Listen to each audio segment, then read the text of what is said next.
Hello everyone, and welcome to this TBR video for September. Wow, the year is just flying by, which I'm sure everybody says in their TBR videos. As always, for this video, I'm going to be going over a few reads that are guaranteed, have a money-back promise that they are going to happen this month. And then some ones that are kind of on the back burner, that are percolating in the back of my mind. I'm not sure if I'm going to get to them or not, but I would like to. These are the ones that I'm at least considering. And part of it is the excitement of roulette, and at the end of the month you'll see which ones I picked up and which ones I didn't. So we'll start out with the two that are probably the most important, and one is A Drowned Kingdom by P.L. Stewart. So this novel I first heard about from Dr. Philip Chase covering it. Janny Wirtz, I believe, has called this one of the best modern fantasy series that is being written right now. I know that P.L. Stewart is dealing with the Atlantis myth, Plato's Atlantis, and that it is a first-person narrative with a rather unlikable main character, who I believe is a prince of Atlantis and sort of has to deal with the consequences of, well, what we know will happen with Atlantis as it becomes a drowned kingdom, and dealing with the after effects and encountering a new world on the mainland and having his belief systems challenged. I know there's a lot of stuff about faith and religion that P.L. Stewart sort of explores, maybe even deconstructs in these books. I'm not super, I'm not going to read the back blurb or anything like that, but I'm excited for this read. This is going to be part of a buddy read that Zachary Shea, my good friend, is going to be hosting over on his channel, and I said, I want to read the first one with you, Zach, and we'll kind of see how it goes. And if I really like it, which I'm expecting to, then I'd like to read the rest of this series. It's been on my radar for a while, and there's a whole group there that's going to be reading it, that I'm excited to read it alongside as well. And I'll also quickly shout out that PL, when he heard that I was interested in reading this, was gracious enough to send me this copy, sign it, and personalize it. So thank you, PL, for sending me this copy of A Drowned Kingdom. I'm very excited for this. I'm very excited to see this big series that you've been working on. I think there's 4 or 5 books out right now with a planned 7. So this is absolutely one of my top priority reads for the month. Although I will say, this may not be my first read of the month, because I have a lot of the buddy reads I've been doing lately. I've been reading the book long before the buddy read, and then I'm playing like catch up in the discussion and making sure I've got, all my thoughts and notes in order. So I may try to read this closer to the time when we discuss it. For example, for the Claw of the Conciliator discussion, I think I read that like almost 2 months ago, and we haven't even, at least as of the time of recording this, haven't had that second discussion about Book of the New Sun, which is all right. I know the story well enough, but I'd like to read them closer to the time that we discuss it. Speaking of Gene Wolfe, the next book that is guaranteed money back to be read this month is The Devil in a Forest by Gene Wolfe. This is one of his earlier novels. Before, I would have said that I haven't heard any Wolfe fans talk about The Devil in a Forest, except that I think Elizabeth Soup is actually covering this novel right now, the Gene Wolfe podcast, so I may need to eat my words as far as that goes. This is a fantasy novel that he wrote, like I said, early on in his career. I've heard that there's a lot of like prototypes for things that he's playing with in Book of the New Sun and in some of his other books that first he kind of works through an earlier version in this novel.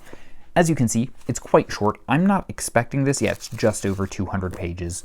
I'm not expecting it to take a whole lot of time, but Wolfe can be kind of deceptive. So we'll see. This is going to be another book that I am buddy reading with one of my favorite booktube channels, with my friend Jay over at his channel, A Contemplative Reader. So we'll be reading this together this month and then probably discussing it somewhere near the end of the month. He's also a big Gene Wolfe fan, and I think he found his copy at a thrift store recently, and we've been wanting to read something together. Both being Wolfe fans, we said, hey, let's go with that one. The third and the last book that I'm going to list as a This Must Happen this month is going to be My Father's Ghost by A.C. Wilson. So A.C. Wilson, his name's Amos, is a good friend of mine and also an indie author now. Book 3 of this tetralogy, this is the Gwambi tetralogy. It is a flintlock fantasy series that is about pirates searching after this lost, almost like Aztec treasure, where a civilization, a colonial civilization, has been built on top of these ancient ruins, so to speak, and everybody's forgotten that there was a culture here once before, except for this group of pirates, and through the use of a necromancer-type character, they're searching for this lost treasure. And the main characters, who are not pirates, have had some ancestors who were looking for the treasure as well before it got completely forgotten. And so it's sort of about some people from the colony clashing with the pirates as revolution begins to brew and all sorts of things. This is an excellent Flintlock tetralogy that's very swashbuckling, and 2 books of it are out right now. A 3rd book is coming out, I think, in October. Amos said that book 3 is releasing. So I read this book back when it was in its beta stage, but have not read it since. So to be all primed and ready to talk about book 3 when it comes out. I reread book 1 a few years ago, but I want to read book 2 again. Also, I think he's changed it quite a bit. I think he's expanded some sections since I first read it in its beta stage. So this is probably, by the time it's done, I've read the earlier versions of it, but I want to wait until I see the final version before I make this declaration. But this may very well be a top 10 fantasy series for me. So if you guys haven't heard of this, and most of you haven't because it's a relatively new series to the scene, this is the best indie fantasy stuff that I've read. I think this tetralogy is better than Sword of Kaigen. I think it's better than most of the other stuff that I've read that's in the indie space. I think it is excellent, and more people should check it out. So I'm going to keep talking about it. From there, we are going to move on to some maybes. And one of them is going to be about keeping my promises. So at the beginning of this year, I made, or at the end of last year, I made a list of like series that I want to start and books I want to read in 2025. And I've gotten through maybe half of them. But one of the series that I put out there was I want to read the Canticle for Leibowitz books. Certainly the first one, and then if I really like it, maybe try St. Leibowitz and the Wild Horsewomen, which I've heard is not very good, but I'm at least interested enough to try it. So I want to get to finally A Canticle for Leibowitz this month. This is one of the legends in the science fiction genre. It's a famous novel for a reason, and it is also one of the original novels that has like inspired what is now the incense punk subgenre. And I read Orders of Magnitude by Yuval Kordov last month, which is an incense punk novella, and adored it thoroughly. So I want to read some of the original ones like this and Hyperion, and maybe some of the Warhammer novels, see what they're drawing influence from while I read more of the new incense punk novels that are coming out. So long-winded way of saying Canticle for Leibowitz is on my radar and may indeed happen this month.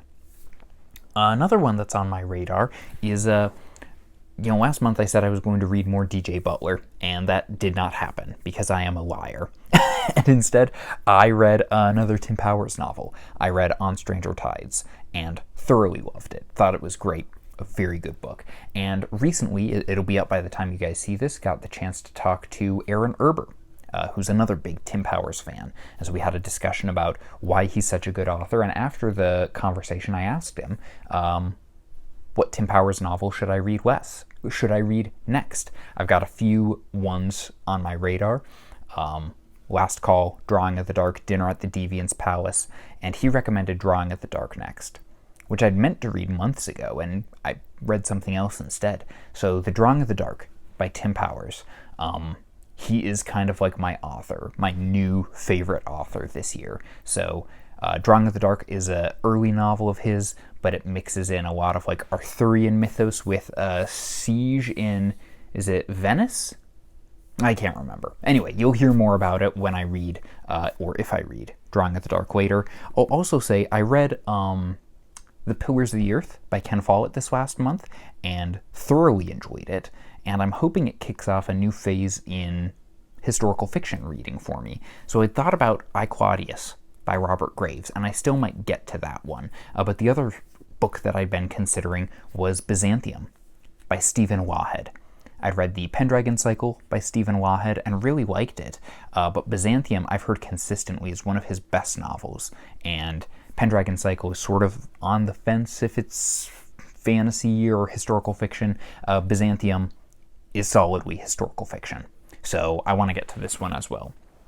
And then the last two that we'll say is, with it being September and Cimmerian September, people try to read Robert E. Howard, at least on BookTube. There's a group of people who try to read Robert E. Howard in September, and I thought of reading The Hour of the Dragon, which is the one Conan novel. I actually don't think it's in this bind-up. I think it's in one of the other Del Rey Conan bind-ups, but it's the one Conan novel that Robert E. Howard wrote.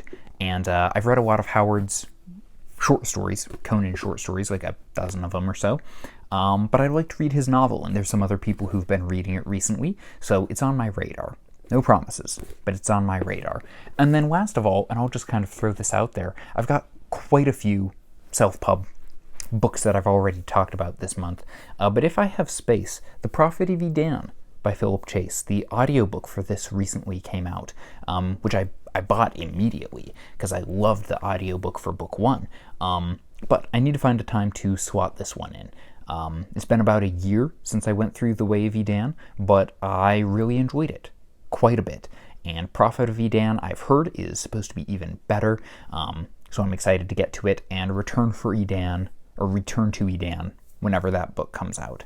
So anyway, this is sort of a lot of books. Once again, these TBRs tend to be ambitious, but especially the On the Radar is more like, here's what I'm thinking. And I always love getting feedback on people saying, oh, this one's really good. Oh, that one's, just okay.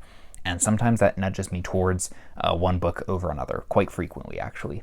Anyway, guys, that's the books that I'm looking forward to reading or potentially reading in September. Are you tired of hearing me talk about Tim Powers? I don't know. I haven't done a whole lot of dedicated book reviews to many of his books. Maybe I need to start doing that. But thank you guys for watching. What are you going to be reading in September? Let me know, and take care.